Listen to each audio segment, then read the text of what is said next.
سلام له خورشید د 11 بجو خبرونو ته ښه راغلاست. د کابل ښار د 10مې ناحیې اړوند سیمه کې پر کاونټر پارټ مؤسسې باندې طالبانو د ډله ییز برید له امله د مړو شمېر 9 ته پورته شو. د کورنیو چارو وزارت وایي نصرت رحیمي وایي په مړو کې د عامه ساتنې 4 سرتیري، د خاص قطعاتو 1 سرتیری، د یادې موسسې 1 ساتونکی او 3 ولسي وګړي شامل دي. د نوموړي په وینا په دې برید کې 10 نور ولسي وګړي هم ټپیان شوي دي.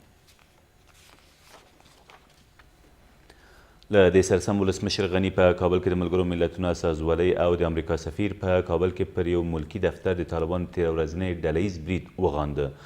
ولسمشر غني دغه برید نه بخښونکی جنایت بللی او طالبانو ته یې په خطاب کې ویلي چې باید د افغان ولس د سولې غږ ته مثبت ځواب ووایي. ګنې له دې پرته به د افغان ځواکونو له لوري سخت وځپل شي. په کابل کې د ملګرو ملتونو استازولۍ ویلي دا برید ډېر خواشینونکی دی چې د روژې په میاشت کې پر داسې اړخ شوی چې له ملکیانو سره مرستې کوي او امریکا سفارت ویلي چې پر داسې یو دفتر چې له افغان ولس ملاتړ کوي برید بې معنا کار دی. ویل کېږي د کابل ښار د 10مې ناحیې اړوند د کاونټر پارټ په نامه پر یوې خیریه موسسې د 5 طالبانو په ځانمرګو او وسلوالو بریدونو کې 29 کسانو ته مرګ ژوبله اوښتې او د یاد دفتر نږدې 200 نور کارکوونکي ژغورل شوي دي. د ارزګان په مرکز کې د بهرنیو ځواکونو په یو هوایي برید کې د یوې کورنۍ وغړي ووژل شول. سیمه ییز چارواکي وایي په دغه پیښه کې چې تېر مازدیګر د ټرینکوټ ښار په چینو سیمه کې رامنځته شوې د یادې کورنۍ یو بل ماشوم هم سخت ټپي شوی دی. د ارزګان د مرکزي روغتون مشر زیاتوي په وژل شویو کسانو کې 2 مېرمنې، 3 ماشومان او 2 نارینه شامل دي.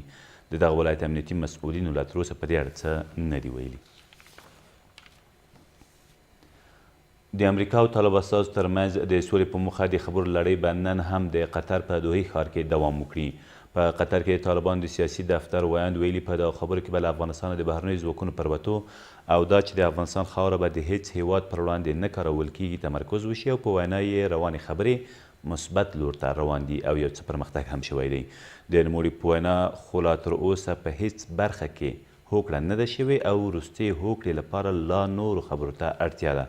ویل کېږي د امریکا او طالب استازو ترمنځ د سولې په موخه د خبرو 6م پړاو 9 ورځې مخکې پیل او اوس هم دوام لري. په ورته وخت کې د امریکا د ټولو وسلوالو ځواکونو لوی دریځ وایي تر هغې چې په افغانستان کې یاغیګري په بشپړه توګه نه وي ختمه شوې نو ضروري ده چې په هغه هیواد کې امریکایي ځواکونه پاتې وي. جوزف ډانفورد تېره ورځ د امریکا د کانګرس په یوې ناستې کې پړاو کړه تر هغې چې په افغانستان کې یاغیګري روانه وي نو اړتیا ده چې د امریکا د ترهګرۍ ضد سرتیري هلته وساتل شي. دا خبرې په داسې حال کې دي چې د افغانستان د سولې په اړه د امریکا ځانګړی استازی په قطر کې له طالب استازو سره د تړلو دروازو تر شا له افغانستان په احتمالي توګه د امریکایي ځواکونو په ګډون د ټولو بهرنیو ځواکونو پر وتلو غږیږي. د ملي امنیت سلاکار تېره ورځ د بګرام بندخونې له بېلابېلو برخو لیدنه وکړه. حمدالله محب له دې سربېره د یادې بندخونې د بندیانو له استازو سره په کتنه کې د عفوې او تخفیف اړوند د ولسمشر د فرمانونو د عیاشۍ د وضعیت او د دوسیو قانوني بهیر د چټکوالي په اړه د هغوی غوښتنې هم واورېدې. ښاغلي محب له هغو سره ژمنه وکړه چې د هېواد د نافذه قوانینو په رڼا کې به د محبوسینو دوسیو ته رسیدنه کیږي. او د افغانستان او سکاټلند ترمنځ د 50 اوریزو لوبو لړۍ چې ټاکل شوې وه 13 ورځ پیل شي خو د باران له امله وځنډېده نو د دغو سیالیو دویمه لوبه به سبا په سکاټلند کې ترسره شي. د افغانستان د کرکټ بورډ په وینا دغه لوبې په نړیوال جام کې چې ټاکل شوې د روان کال د غبرګولي پر 14مه ترسره شي د پیاوړي حضور لپاره ترسره کیږي.